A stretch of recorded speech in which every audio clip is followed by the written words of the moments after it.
Meron ako dito Nextion display. Ito, 5" ang size. Nextion. O ano bang pronunciation doon?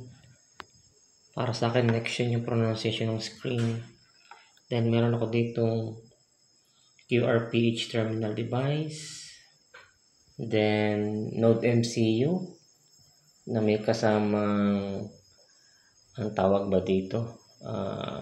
Expansion board. Itong maraming mga pins na to sa ilalim.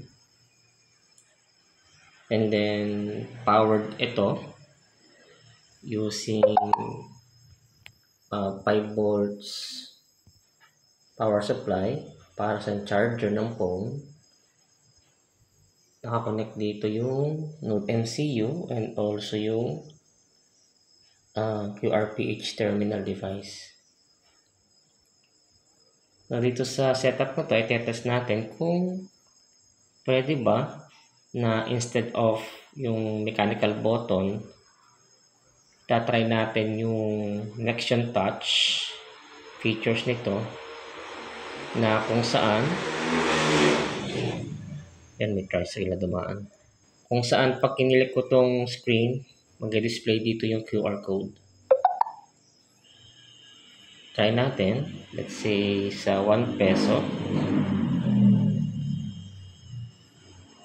Yun, nag-generate siya ng 1 peso. Pwede kong i-close muna. Then let's try naman sa 5 peso or 5 peso. Okay, click natin. Ayan, QR for 5 pesos. Pwede naman hindi na i-click yung close button. Click na agad natin yung button sa screen, which is 20 pesos. Ito naman yung QR for 20 pesos. Same lang sa connection dun sa demo ng QRPH or sa page ng QRPH terminal device. Na ang demo dun is using Arduino Uno.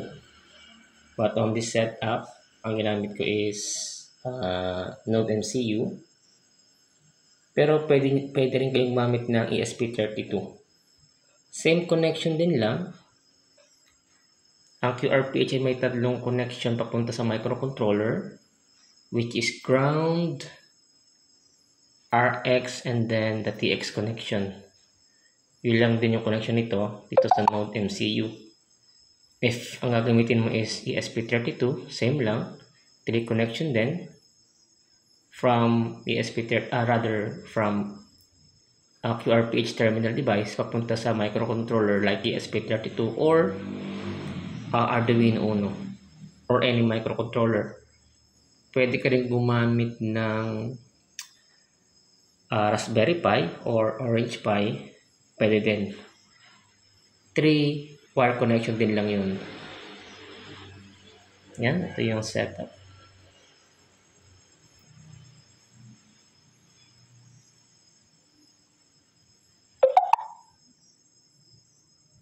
Hindi ko na dinemo yung pag may na-receive na payment. Pag may time ako, gagawa ko ng separate video na once na na-accept yung payment sa QRPH terminal, mag-display naman dito sa Nextion display na na-receive na yung payment.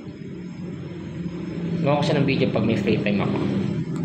Yun lang and salamat sa panonood.